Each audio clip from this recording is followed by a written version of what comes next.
My husband is oligospermia, so we decided to try in vitro fertilization. Before the embryo synthesis, I accidentally discovered that my husband had replaced my eggs with those of his first love. I didn't say anything and quietly switched the eggs back. By the way, I also replaced his sperm with that of my ex-boyfriend.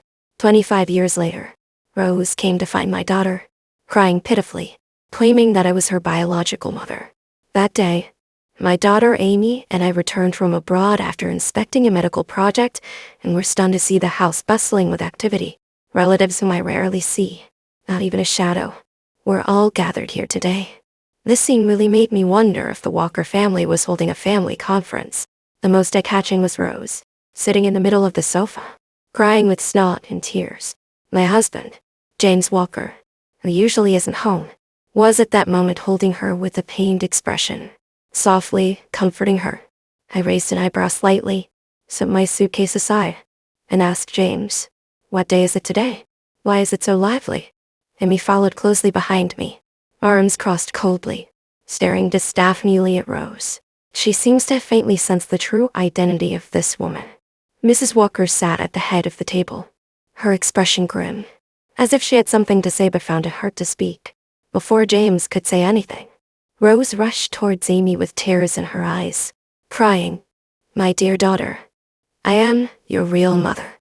Amy skillfully dodged, frowning in disgust, as if Rose were something unbearable.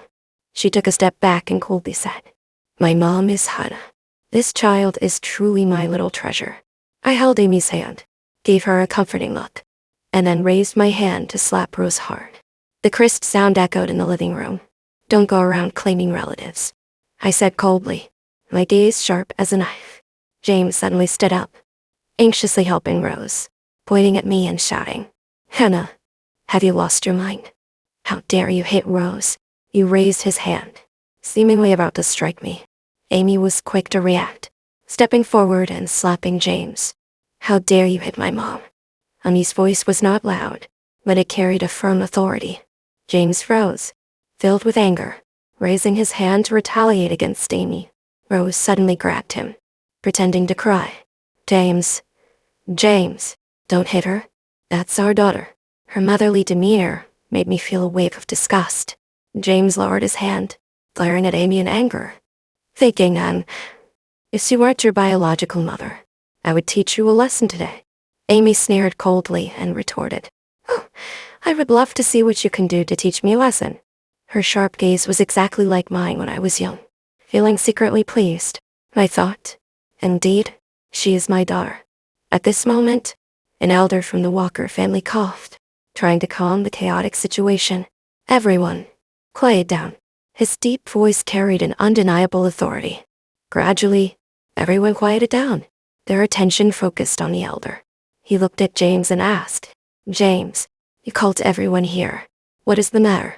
James took a deep breath, seemingly gathering courage, wrapped his arm around Rose's shoulder, and said with deep affection, "Actually, I have an important announcement to make today." He paused for a moment, scanning the room, finally landing his gaze on me and Amy. I stared at him quietly, wanting to see what tricks he would pull. Amy is not Hannah's biological daughter. James's voice was not loud, yet it exploded in the living room like a bomb. Amy instantly turned to look at me, her eyes filled with shock. I gestured for her to calm down. The relatives around us began to whisper, like a group of sharks smelling blood, excitedly stirring. "When we were doing in vitro fertilization years ago." James hesitated for a moment, seemingly finding it hard to speak, and the doctor said Hannah's equality was poor. To avoid hurting her desire to be a mother, I switched to using Rose's eggs. This guy actually pulled a switcheroo and splashed dirty water on me. James's malicious gaze fell on me, as if waiting for me to explode in anger. However, I remained calm, and he could only continue his performance. Today, I called everyone here to witness Amy reclaiming her biological mother. The relatives around immediately began to discuss. Amy is not Hannah's biological daughter, so of course she should find her real mother.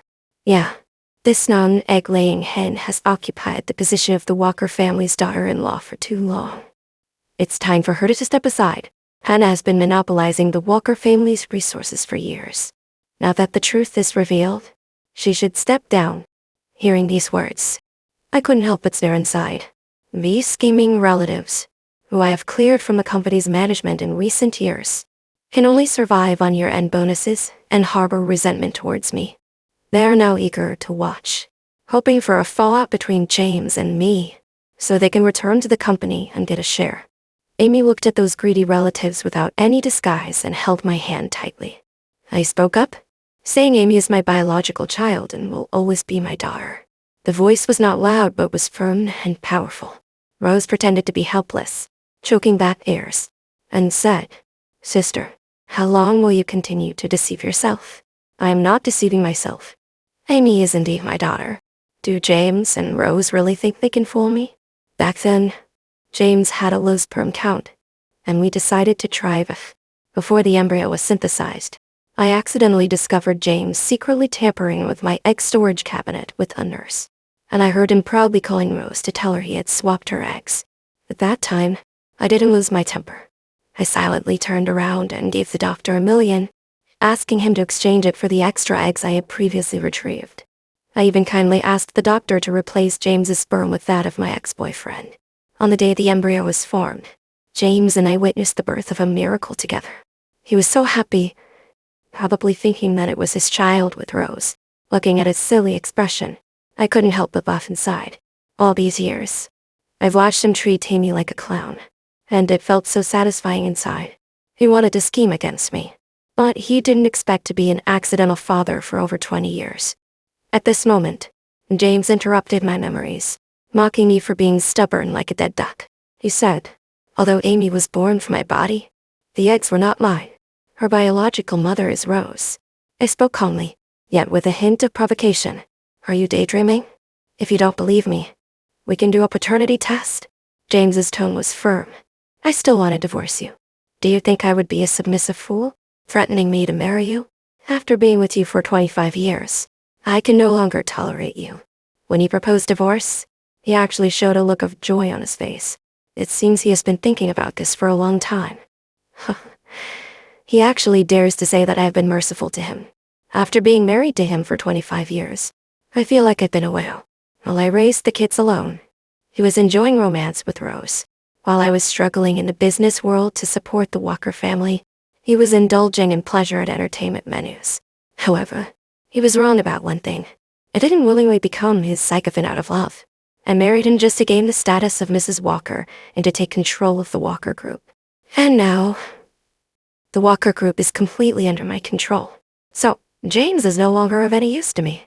Divorce is fine. I shrugged indifferently. But there's no need for a paternity test. I believe Amy is my child. Amy looked at me and firmly said, "I believe you." James and Rose immediately became nervous. "Amy, don't you believe in your dad?" Amy didn't respond, just leaned tightly against me. Just then, a boy who looked like a college student barged in. He walked straight up to Amy and excitedly shouted, "Sister?" Everyone present was stunned. Having an extra mom is one thing, but how did a brother suddenly appear? I looked at the boy who resembled Rose and a suspicion began to form in my mind. He must be James and Rose's illegitimate child. This has been kept a secret so well. I never noticed for over 20 years. It seems this scene is even more dramatic than I imagined. Mrs. Walker sat at the head of the table, staring at the boy, and asked in a tone that was authoritative without being angry, "James, what is going on?" The atmosphere in the living room grew tense again. The boy looked like he was about to cry, with red-rimmed eyes. "Sister, my name is Mark, and I've always known about your existence." His words were a bit stuttered. His voice was soft, but it carried a hint of trembling. He stole a glance at me, then quickly lowered his head, seemingly afraid I would blame him. "My mom often mentioned you to me, saying you were outstanding and beautiful." At that moment, Rose began to sob softly, covering her mouth with handkerchief, her shoulders trembling slightly. "Amy, my precious daughter, I have really missed you all these years." She lifted her head, her eyes misty with tears, as if she had suffered a great injustice. "Mark has been missing you too. We often sneak out to see you." Mark nodded eagerly, adding, "Really? Sister, I go to your school just to be closer to you." He took out a stack of photos from his pocket and carefully handed them to Amy. These are your photos. I took them secretly. Amy took the photos and flipped through them roughly, seeing some of her in a graduation gown smiling brightly, others looking tired after dancing, and some with her animated during a debate with classmates. Amy felt a chill run through her. All these years, a perverted guy had been hiding beside her, spying and taking pictures of her. James, unwilling to back down, walked up to Mrs. Walker, pointed at Mark, and said heavily, "Mom, this is the grandson of the Walker family. Today, all the clan members are present. You should acknowledge him." James had a little scheme in mind. He understood that after the old man's passing, it was actually Mrs. Walker who had the say in the Walker family. He invited all the clan members to actually pressure Mrs. Walker into recognizing this child. He is confident that if Mrs. Walker agrees to let Mark acknowledge his heritage, he will have nothing to say. After all, for the past 25 years, he has shown filial piety and respect towards Mrs. Walker. Mark is clever." He immediately turned to Mrs. Walker and respectfully called out, "Grandma." Mrs. Walker looked, then glanced at me with a complex expression, not immediately responding to Mark's question. I understood that Mrs. Walker actually felt sorry for me. I didn't want to put Mrs. Walker in a difficult position, so I took the initiative to break the silence. "James, your real intention is to have this illegitimate child acknowledge his heritage and inherit the Walker fortune, right? Why bringing me into this?" I turned to look at Amy and exchanged a glance with her. Even if Amy's not my biological daughter, she is the only child under Hannah's name. All my inheritance, including properties, stocks, funds, and even 20 of Walker Group shares, will be left to her. Amy, if that's the case, would you rather be with me or with your dad and this uncertain mother? My little girl is smart. She quickly understood my meaning with just a glance. She immediately rushed into my arms, rubbing her cheek against my arm, and said brightly, "Dad now has a younger brother, and he won't leave his inheritance to me, so of course I want to be with Mom." Good child. This is indeed the result of my careful upbringing. She directly expressed her intentions in a sarcastic way. When Rose heard that I was willing to leave all my assets to Amy, her eyes instantly lit up, as if they were brighter than a 1,000-watt light bulb. She knew that the wealth under my name was considerable. Just the gold, silver, and jewelry along with real estate constituted a significant sum. Not to mention the 20 shares in the Walker Group, which were a gold mine. Greed, unabashed greed, was evident on her face. She leaned close to James and whispered, "When the old man passed away, in order to maintain balance, he divided the 60 shares of the Walker Group into 4 parts. 20 for Hannah, 20 for the old lady, 10 for Amy, leaving you with only 10. If Hannah transfers her shares to Amy, and later we manage to get Amy's shares, you will have 40. Right now, the most important thing is to make Hannah relinquish her shares and assets. Let her leave with nothing, and bring Amy into our ranks." James thought to himself. Rose made a valid point. So he stood up, with a loving expression, and said to Amy, Amy, your brother is a boy. He can be independent and will compete with you for the inheritance. I am willing to leave all my property to you." He paused for a moment and added, "But this comes with a condition. You must go with Rose for a paternity test. If the result proves that you are mother and daughter, you must acknowledge Rose as your mother and treat her well." Amy glanced at me secretly, and I nodded slightly. She immediately agreed, as she cleverly proposed her own condition. Before going for the paternity test, our parents must go with me to the notary and transfer all the property to my name without compensation. I secretly praised her. This child is really smart.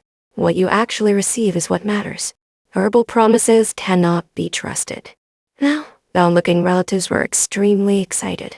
If Rose could think of it, they certainly could too.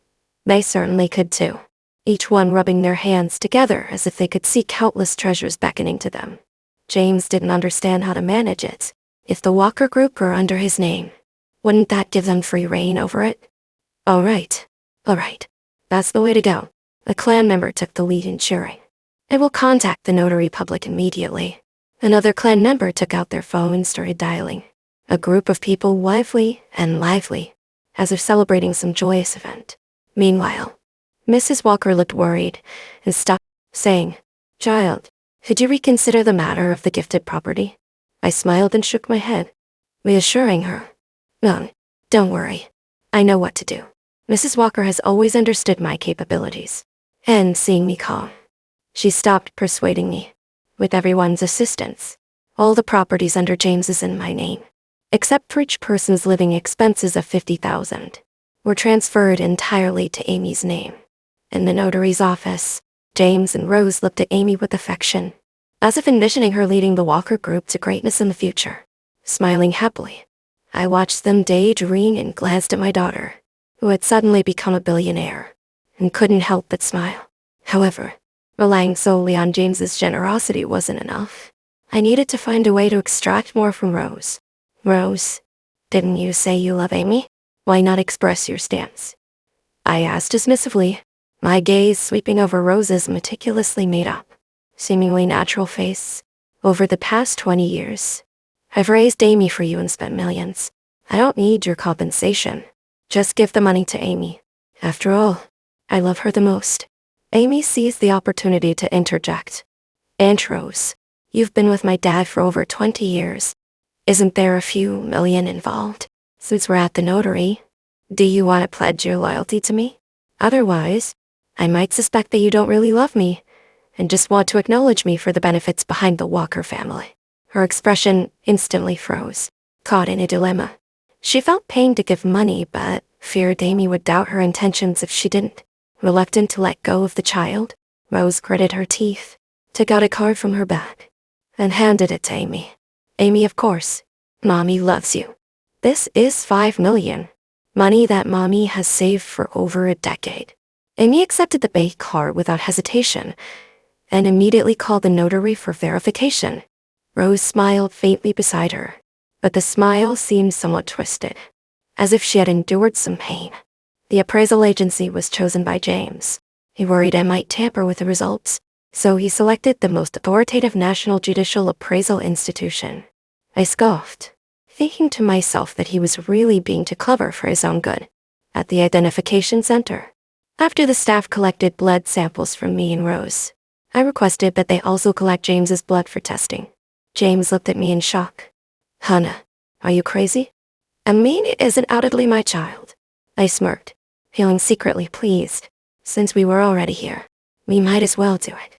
Although Amy didn't understand why I was doing this, she knew I must have a purpose, so she began to throw a tantrum, insisting that James also undergo a paternity test. James doted on Amy, so he immediately agreed to her request. As we left the identification center, Rose's son Mark slowly approached with a bouquet of flowers. "Big sister," he affectionately called out to Amy, handing her the flowers and preparing to give her a hug. Amy's face turned sour as if she had swallowed a fly, and she suddenly pushed him away. "Don't touch me." This guy was half a head taller than Amy and looked quite presentable. "Amy, this is your brother," Rose hurriedly persuaded, emphasizing that the family should live in harmony. Amy rolled her eyes and coldly said, "The identification results aren't out yet. Don't rush to recognize relatives. I'll no longer disturb your family ties." I said calmly, James, let's go to the Civil Affairs Bureau to get the divorce certificate now. Since we have no assets under our names and no children needing custody discussions." James and I went directly to the Civil Affairs Bureau to obtain the divorce certificate, skipping even the divorce agreement. Rose's eyes widened in excitement, clearly not expecting our divorce to happen so quickly. She thought I would cling on and refuse to divorce. But Amy stood closely beside me, and seeing me, and her so intimate, she felt a bit dissatisfied. While Amy went to the parking lot to get the car, Rose finally seized the opportunity to mock me. "Hannah, James never loved you. Do you know the origin of the name Amy? It's because I also have an A in my name." James embraced Rose, his face full of pride. "Once the paternity test results come out, Amy will naturally return to our side. Mark is no longer the little lamb in front of Amy. He has become arrogant and domineering. He keeps saying, 'Now all the money belongs to my sister.' Once the test results are out, just wait to be homeless on the streets." I'm too lazy to pay attention to their foolish provocations. James, not getting a response from me, became increasingly confident, revealing his true self. You've controlled the Walker Group for so many years. Now it's my turn. You really do want to use me to take over the Walker Group. I scoffed. So what? James didn't care at all. He had transferred all the assets to Amy, just waiting for the appraisal results. At that time, I would be the true owner of the Walker Group. I looked at him coldly, waiting to see if he could truly achieve his wish of controlling the Walker Group. Their little schemes were making a loud noise, thinking victory was in their grasp. But they didn't know there was never any chance of winning from the beginning. When I was handing over work at the company, Mark suddenly appeared in the office, actually driving the general manager out, sitting in the leather chair with his legs crossed, claiming the chairman is his sister. So he is the general manager. The people around didn't dare to speak, but I wouldn't let him off. Throw him out for me. A few security guards immediately stepped forward, intending to escort Mark away. Do you dare touch me? Mark suddenly stood up, pointing at the security guards and shouted. My sister is the chairman. I'm her biological younger brother. You bunch of sycophants. Dare to touch me and see what happens. He even cursed at me, calling me a worthless person who has been kicked out of the Walker family and has no right to command the employees of Walker Group. He shouted and shoved the security guard, trying to rush over to me. This is truly lawless. Just then, Amy arrived. What's going on? She asked coldly. Sister, you came just in time. Mark immediately showed a wronged expression, thinking that this old woman actually wants to call security to throw me out. This is the company. What gives you the right to be so arrogant? Amy coldly stared at him and said, I'm not your sister. Rose also rushed over and questioned. Amy, how can you speak to your brother like that? You are siblings, and in the future, your brother will have to help you with the company's affairs. If you didn't have your family backing you, you would be bullied as a woman. However, Amy sneered and commanded, throw both of them out. Seeing Rose being soft, she started to make a scene, refusing to let the security approach her. Shouting, I am the wife of your Walker Group heir James, and Amy's biological mother. This group also belongs to me. I sneered in response and directly ordered them to be thrown out, so they wouldn't dirty the company. The security quickly understood the current ownership of the company, grabbed these two oblivious people, and swiftly dragged them out. Despite that, Rose was still shouting outside. Hannah, just wait. When the appraisal result comes out tomorrow, I will make you kneel and beg me for a little mercy. I looked at her disheveled appearance and said, Don't worry, I've been waiting for the appraisal result. Finally, the day Rose had been eagerly waiting for arrived. I intentionally woke up early, dressed up carefully, and put on light makeup. After all, I had to look beautiful while watching Rose get slapped in the face. Besides Mrs. Walker, James also invited relatives to witness at the forensic appraisal office, clearly wanting more people to laugh at me. How naive, wanting everyone to laugh at me. Yet he himself is the most ridiculous. Before the result was announced, I asked James with half a smile and half a teeth. This is the forensic office you chose, right? You don't have any objections to the outcome, do you? James straight at his back and confidently replied, Of course not. I, James, always keep my word. I almost couldn't help but laugh out loud. It's true that some people won't cry until they see the coffin. Before the appraiser returned, Rose started her performance. She affectionately linked her arm with James, resting her head on his shoulder, and said sweetly, James, once the results are out, our family of 3 can be reunited.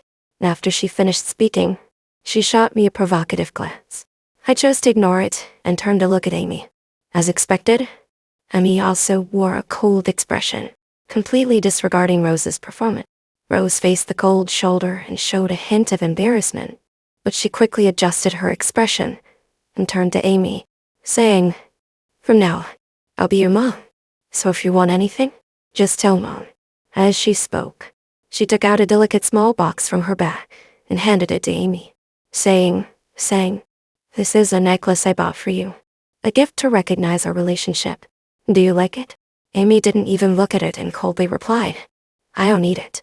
Rose's smile instantly froze. James quickly tried to ease the atmosphere. Your mom means well. I don't need her goodwill. Amy interrupted him, firmly stating, I only have one mom, and that's Hannah. A warm current surged in my heart. My daughter will always stand by my side. At that moment, the appraiser returned with 3 appraisal results.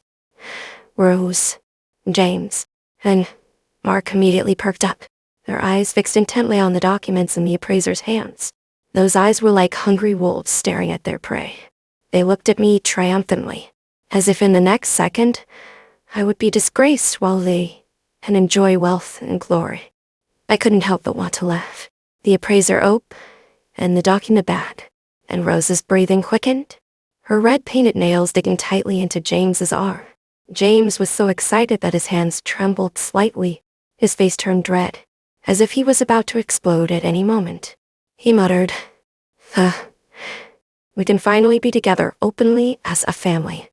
I noticed that he looked at me as if I were a defeated, drowning dog. Rose's reaction was even more exaggerated, her body trembling slightly as she excitedly said, Amy? Mom has finally proven herself.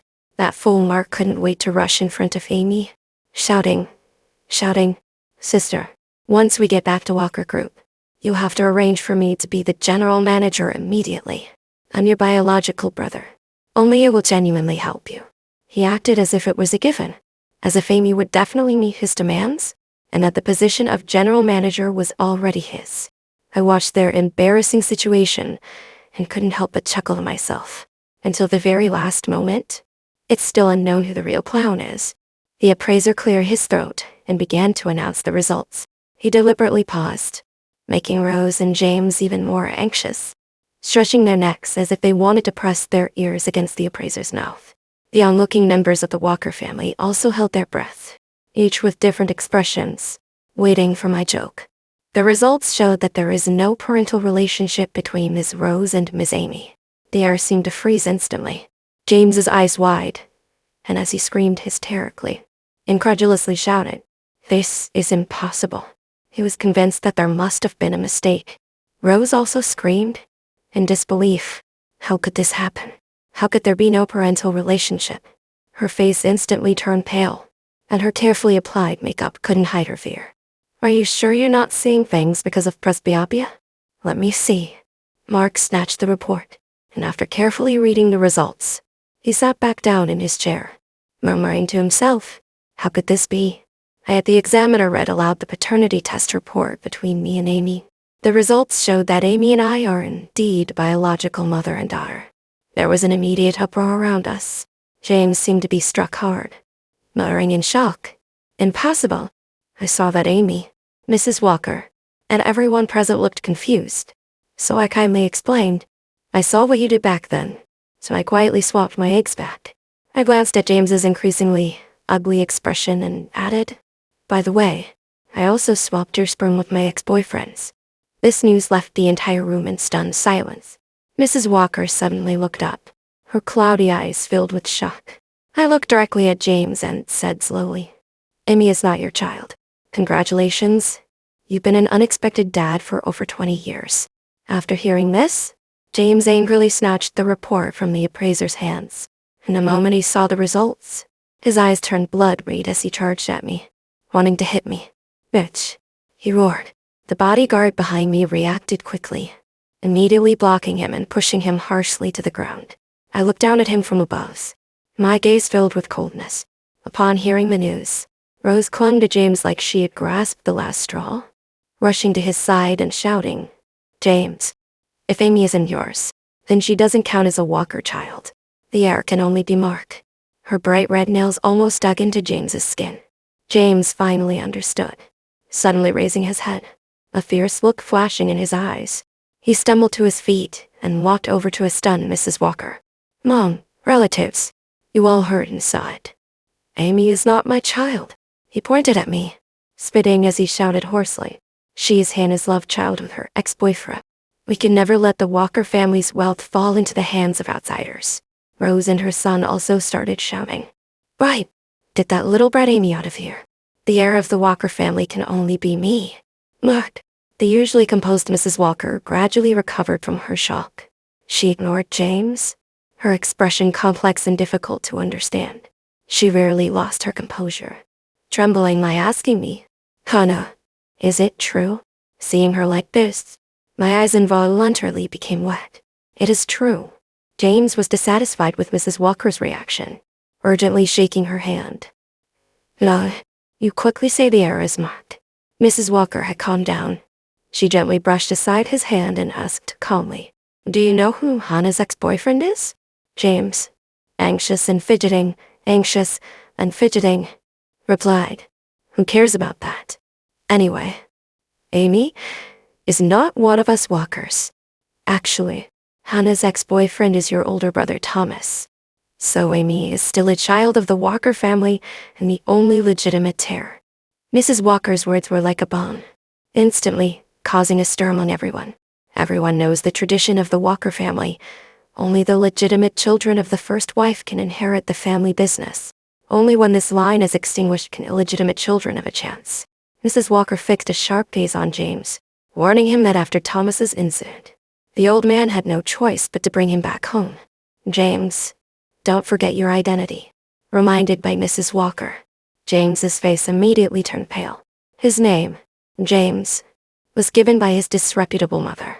The old man fathered him with a female secretary who had schemed against him in his youth. The Walker family values pure bloodlines. Not just anyone can enter the Walker household. The only child he acknowledges is Thomas, whom he had with Mrs. Walker from a scholarly family.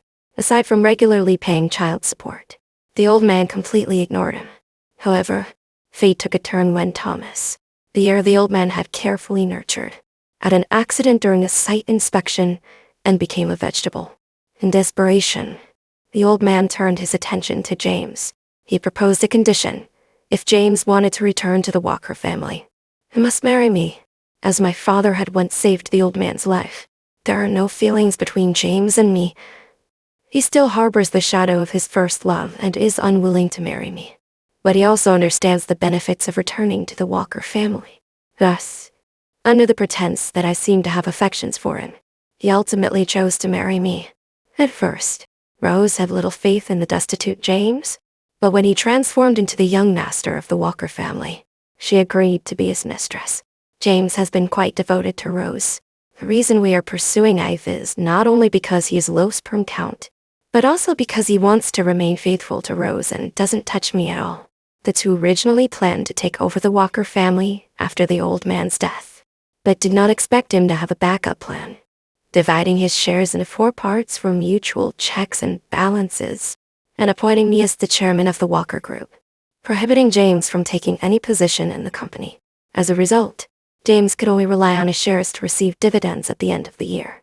Over the years, he has been unable to grasp power, which has left him very resentful. I began to doubt whether Amy is really the eldest brother's child. What makes Hannah say she is? James is still making his final struggle. I gave him a cold smile and took out a paternity test report from my bag. This is the paternity test result regarding Amy and Thomas. I unfolded the report for everyone to see clearly. Even if you don't believe it, Thomas is in the nursing home, and Amy is here.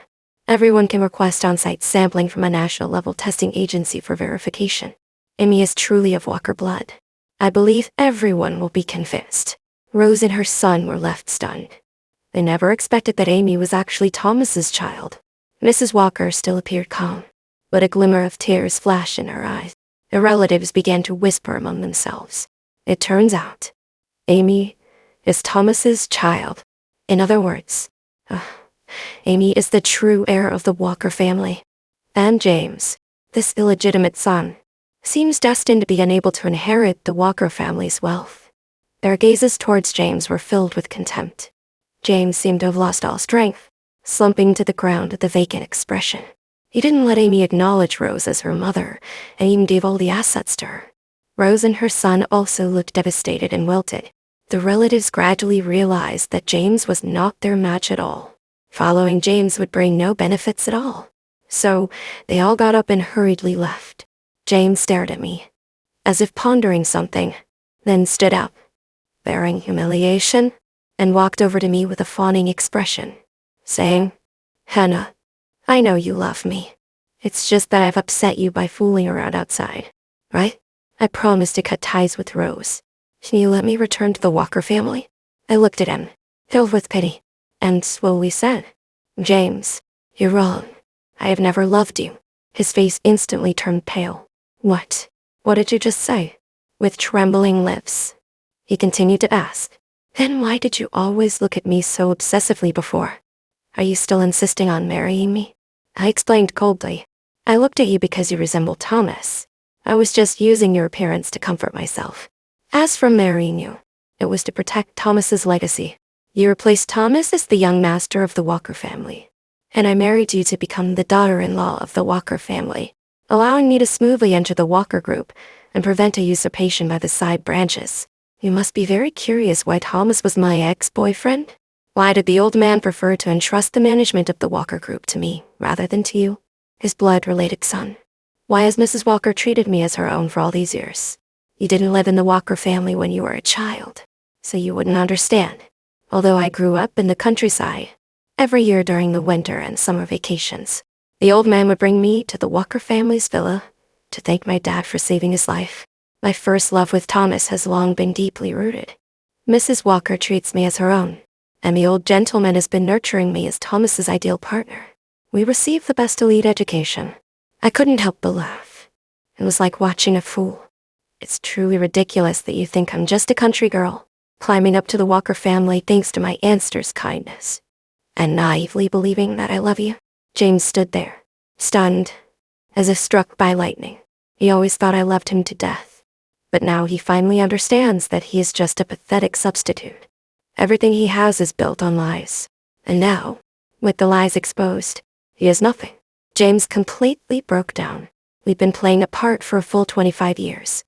Now, the play is finally over. It's time for the curtain to fall. I had the nanny pack up James's things and kicked him out of the Walker family's villa.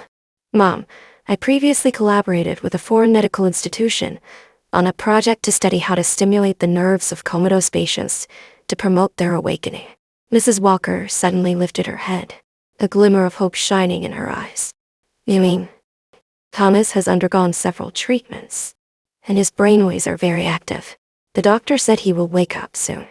Mrs. Walker was overjoyed, tears streaming down her face.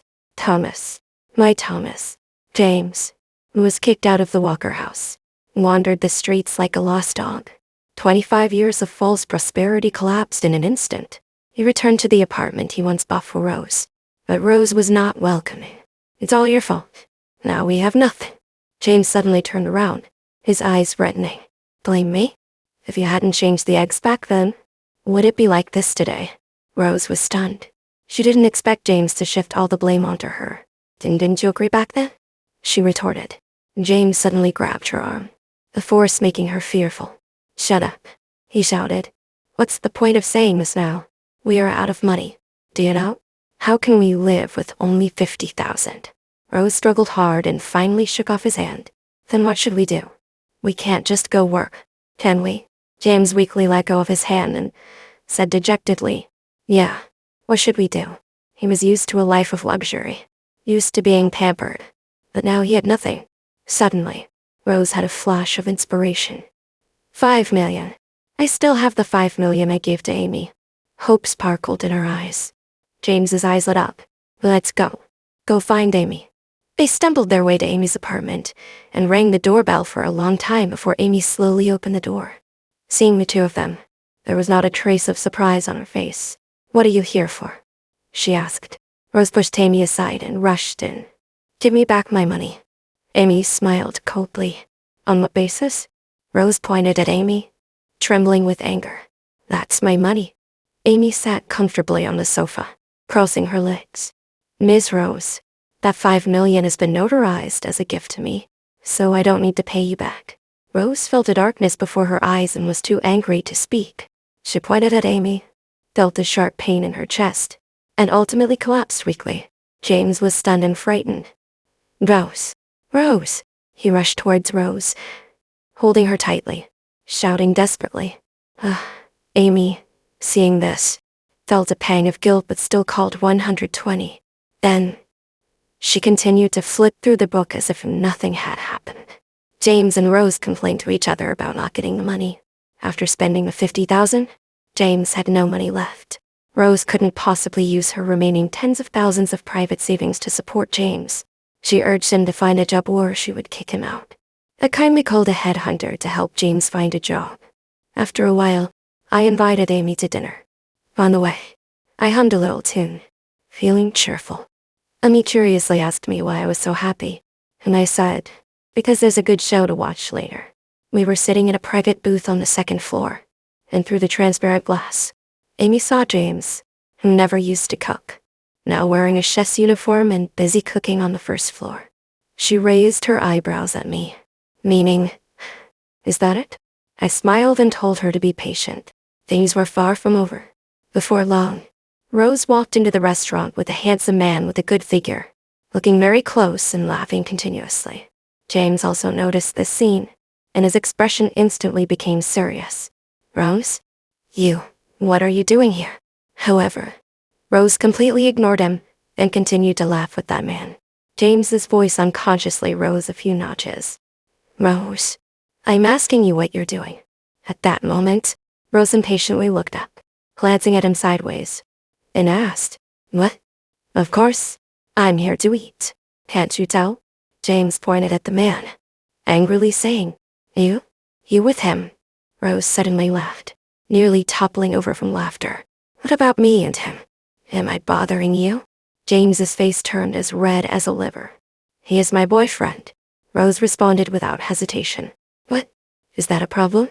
James staggered back a few steps, clearly shocked. Boyfriend? You actually, he stammered, unable to speak confidently. Rose looked at him provocatively.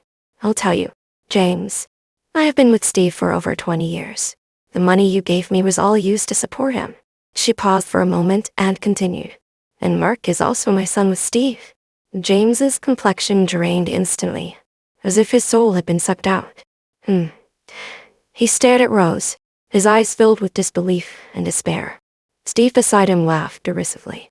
Brother, you've got the vast Hellenberg grassland on your head. James felt his world completely collapse. The woman he loved deeply had betrayed him. His son was not his biological child. Over 20 years of hard work resulted in nothing but a joke.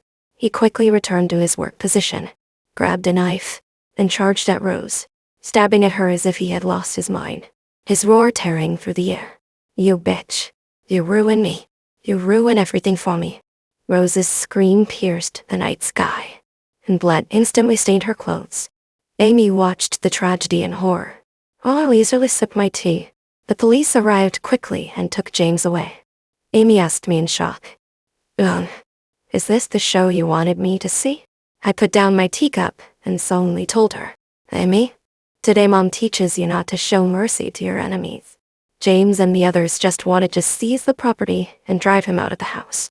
Why be so cruel? Amy looked confused. Because your dad was injured on the construction site back then. It wasn't an accident. He was lured to the construction site by James, and that out-of-control truck was caused by Rose cutting the brakes. I tried to remain calm, but my voice still carried a hint of hatred. I still cannot forget the feeling of seeing Thomas covered in blood. In these 25 years, I've wished I could kill James and Rose every day. However, I held on because I hoped they would kill each other. James's chef job was arranged by me, so he could conveniently acquire weapons. As for Rose, I brought her here. Her boyfriend is a male escort, and I had the madam pushed to fixed-time restaurant vouchers I bought him, right in front of James, making it impossible not to see them. Rose was sent to the hospital and ultimately died despite rescue efforts. Later, I heard Amy say that Mark, due to losing Rose's financial support, fell into hardship and ended up working as a male escort with his biological father, Steve. When she went out with her sisters, friends, Eden spotted him. It was truly ironic. Days passed, and life seemed to return to normal. But a phone call from the hospital stirred the calm life. The doctor said Thomas had woken up. I could hardly believe my ears. 25 years have passed, and he finally woke up. Amy, Mrs. Walker, and I rushed to the hospital immediately. In the hospital room, Thomas lay quietly on the bed. His face was pale, but his eyes were clear, and bright. When he saw me, a faint smile appeared at the corners of his mouth. Hannah, how come you've aged? I felt a tightness in my chest, and tears flowed uncontrollably. You slept for so long. I choked up and said, we've all been waiting for you for a long time. I pointed outside. Mrs. Walker and Amy were waiting to enter one by one. Thomas's gaze fell on Amy, and he asked, who is this? I truthfully told him, she is our daughter from the test tube. Thomas was taken aback for a moment, but quickly accepted the fact, his eyes showing a hint of affection for Amy. He asked, what is our daughter's name? I replied, her name is Amy, meaning to Miss Thomas. Thomas smiled slightly and said softly, Amy, that's a lovely name.